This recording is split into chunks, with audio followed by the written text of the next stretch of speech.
The woman is a mound of dirt and rags pushing a squeaky shopping cart, a lamp that moves steadily, slowly forward, as if dragged by an invincible tide.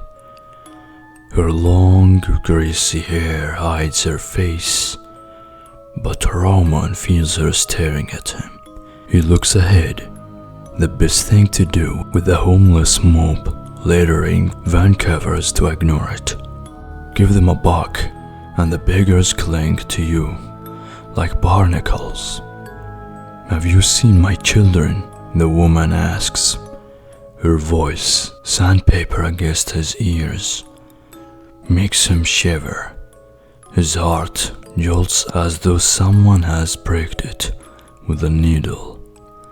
He keeps on walking, but much faster now. It isn't until he's shoving the milk inside the fridge that he realizes why the woman's words have upset him. She reminds him of the Llorona. He hasn't thought about her in years, not since he was a child living in Potrero. Everyone in town had a story about Llorona. The most common tale was she drowned her children in the river and afterwards roamed the town searching for them at night. Her pitiful cries are a warning and an omen. Camilo Roman's great uncle swore in his mother's grave that he met this ghost while riding home. One night, it was the rainish session when rivers overflow and Camilo was forced to take a second familiar road. He spotted a woman in white bending over some nopals at the side of a lonely path. Her face was covered with spines of the prickly pears she had savagely bitten. She turned around and smiled. Blood dripped from her open mouth and stained her white shift. This was the kind of the story the locals whispered around Potrero. It was utter nonsense, especially coming from the lips chronic alcoholic like Camilo. But it was explosive stuff for an 8-year-old boy who stayed up late to watch black and white horror flicks on the battered TV set. However, to think about the Llorona there in the middle of the city between the SkyTrain's tracks and a pawn shop is ridiculous. Ramon never packed ghost stories in his suitcase, and Potrero and the Llorona are very far away. He sees the homeless woman sitting beneath a narrow ledge, shielding herself from the rain. She weeps and hugs a plastic bag, as though it were a newborn. "Have you seen my children?" she asks, when he rushes by, clutching his umbrella. Nearby, a man sleeps in front of an abandoned store, an ugly old dog curled next to him. The downtown homeless peek at Roman from the shadows as he steps over old cigarette butts. They say this is an up-and-coming neighborhood, but each day he spots a new beggar wielding an empty paper cup at his face. It's disgraceful. This is the very session why he left Mexico. He escaped the stinking misery of his childhood and the tiny bedroom with the black and white TV set. Behind his house, there were prickly pears and emptiness. No roads, no buildings, just a barren nothing swallowed by a purple horizon. It was an easy belief that the Llorona roamed there, but not in Vancouver, which is new and shiny, foaming with lads and tiny condos. The dogs are howling. They scare him. Wild stray animals that roam the back of the house at night. His uncle told him that dogs howled when they saw the Llorona. Roman runs to the girl's room and sneaks into his mother's bed, terrified of the noise, and his mother has to hold him in her arms until he falls asleep. But when he wakes up, Roman is in his apartment and it is only one dog, the neighbor's Doberman, barking. He rolls to the center of the bed, staring at the ceiling. Roman spot the woman. A week later, her arms warmed around her knees. "My children?" she asks, with her cloud of dirty hair obscuring her face. "Where are my children?" Now seething in her madness, a disgusting sight growing like a canker sore and invading his streets, just like other homeless littering the area. The man in front of the drugstore that always asks him for spare change even though Roman never gives him any, or the gnarled man beneath a familiar blanket. Eternal asleep in the shade of the burger joint. The city is hidden to the gutter. Sure, it looks pretty from afar, with its tall glass buildings and its mountains. But below there is a depressing store of junkies and panhandlers that mars the view. It reminds him of Potrero and the bedroom with the leaky ceiling. He stared at the small yellow leak which grew to become an absence, dark patch above his bed, until one day he grabbed his things and headed north. He feels like repeating his youthful impulsiveness, gathering his belongings in a duffel bag and leaving the grey skies of Vancouver. But he had the condo which he fetched a killing one day if he was patient. His job and all other anchors that a man pushing 40 can accumulate a few years before, maybe. Now it seemed like colossal waste of time. Romans tries to comfort himself with the thought that one day when he retires, he will move to tropical island of pristine white beaches and blue-green seas where the wrecks of humanity can never wash ashore. He's gone to buy groceries and there she is, picking cans out of garbage. And the alley behind the supermarket, Llorona. He used to send postcards to his mother every year when he was younger. Newly arrived in the States, he couldn't send any money because dishwashing didn't leave you with many spare dollars, and he couldn't phone often because he rented a room in the house and there was no phone jack in there. If he wanted to make a call, he had to use the payphone across the street. Instead, he sent postcards. Kerman didn't like it. His sister complained about his lack of financial support for their mother. "Why do I have to take care of mom, huh? Why is it me stuck in the house with her?" she asked him. "Don't be melodramatic. You like living with mom. You're off in California and never send a goddamn cent. It ain't easy. It ain't easy here either. Roman, you're just like all other shitty men. just taking off and leaving the land and the woman behind who's gonna take care of mom. Who's gonna take care of mom when she gets old and sick? Who's gonna clean the house and the dust and then? With that fucking money, I ain't doing it, Roman. Bye, Kerman. There's some things you can't get rid of, Roman. His sister Riyadh, he didn't call after that. Soon he was heading to another city, and by the time he reached Canada, he didn't bother sending postcards.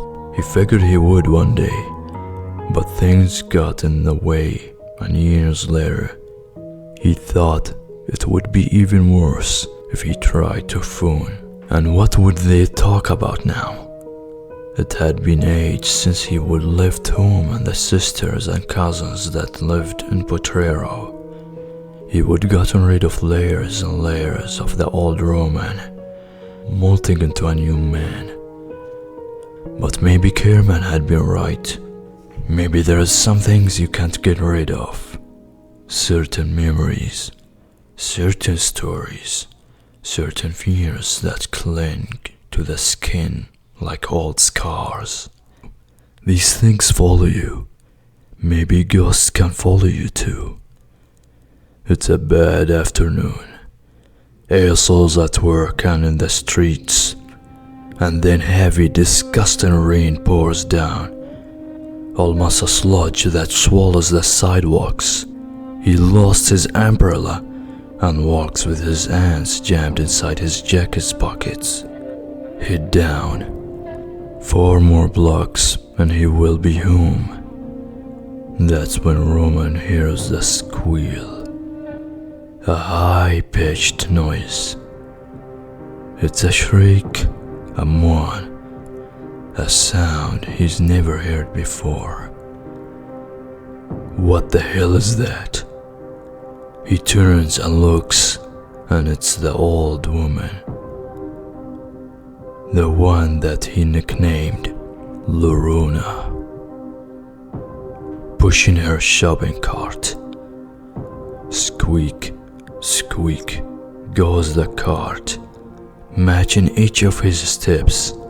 Squeak, squeak, a metallic chirping echoed by a low mumble. Children, children, children. Squeak, squeak, squeak, a metallic chant with an old rhythm. He walks faster, the cart matches his pace. Wheels roll. He doubles his efforts, hurrying to cross the street before the lights change. The cart groans, closer than before, nipping at his heels. He thinks she's about to hit him with that damn thing, and then all of a sudden, the sound stops. He looks over his shoulder. The old woman is gone. She was veered into an alley, vanishing behind a large dumpster. Roman runs home. The dogs are howling again, a howl that is a wail. The wind roars like a demon. The rain scratches the windows, begging to be let in, and he lies under the covers terrified. He feels his mother's arms around his body, his hands smoothing his hair, like she did when he was scared. Just a little boy terrified of phantoms that wander through the plains. His mother's hand pats his own. Mother's hand is bony, gnarled long fingers with filthy nails. Nails caked with dirt. The smallest of mud, powdered garbage, and mold hit him hard. He looks at his mother and her hair is tangle of gray. Her yellow smile paints the dark. He leaps from the bed. When he hits the floor, he realizes the room is filled with at least 3 inches of water. "Have you seen my children?" the thing in the bed asks. The dog howls and he wakes up, his face buried in the pillow. He takes a cab to work. He feels safer that way. The streets are her domain. She owns the alleys. When he goes to lunch and he looks at puddle and thinks about babies drowned in water, corpses floating down a silver river. Don't ever let the Llorona look at you, his uncle said. Once she's seen you, she will follow you home and haunt you to death, little boy. Oh, my children, she will scream and drag you into the river, but she would lift her behind in Potrero. He thought he would lift her behind. Romans tries to recall if there is a charm of remedy against the evil spirits. His uncle never mentioned one. The only cure he knew was his mother's embrace.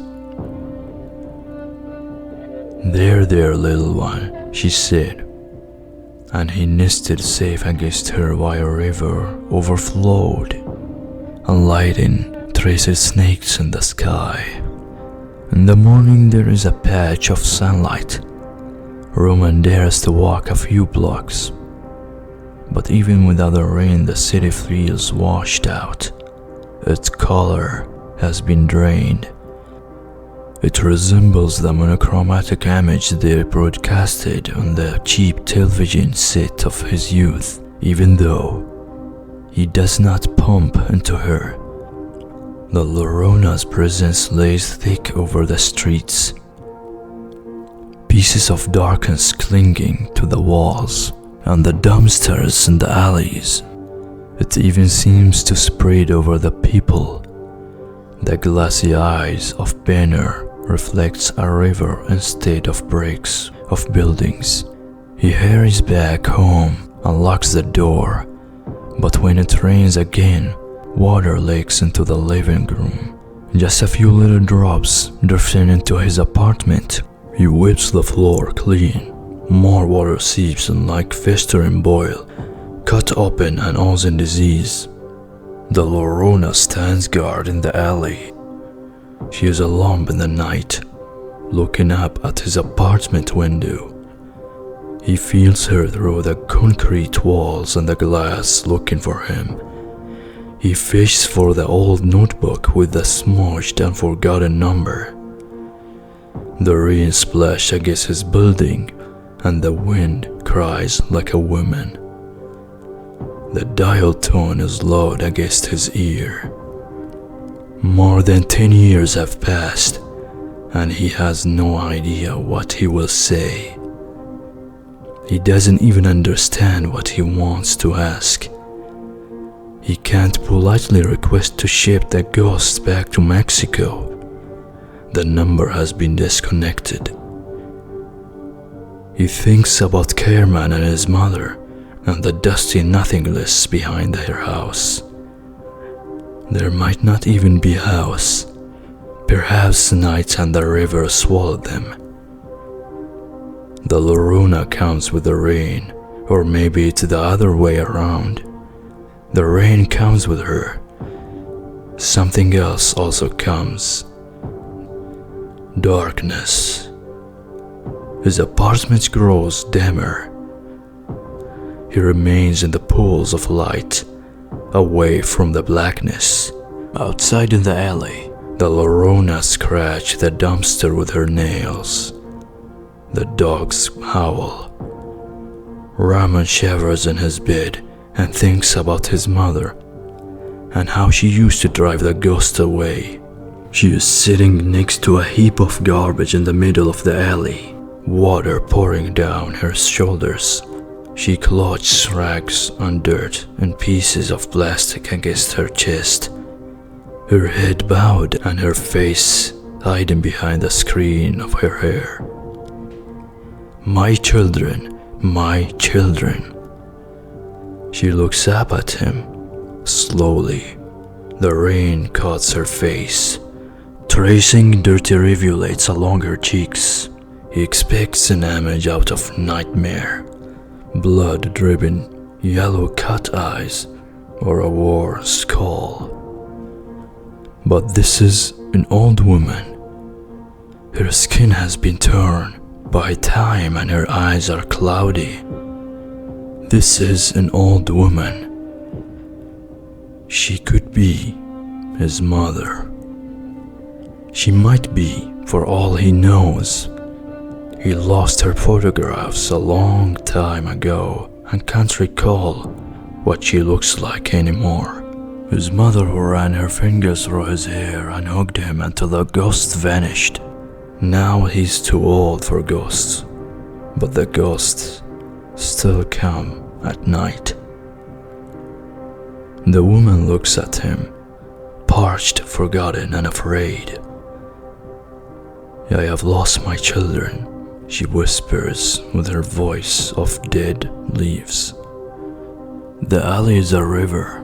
He goes to her, sinks into the muck, sinks into the silvery water. He embraces her, and she strokes his hair. The sky above is black and white, like the pictures in the old TV set, and the wind that howls in his ears is the demon wind of his childhood.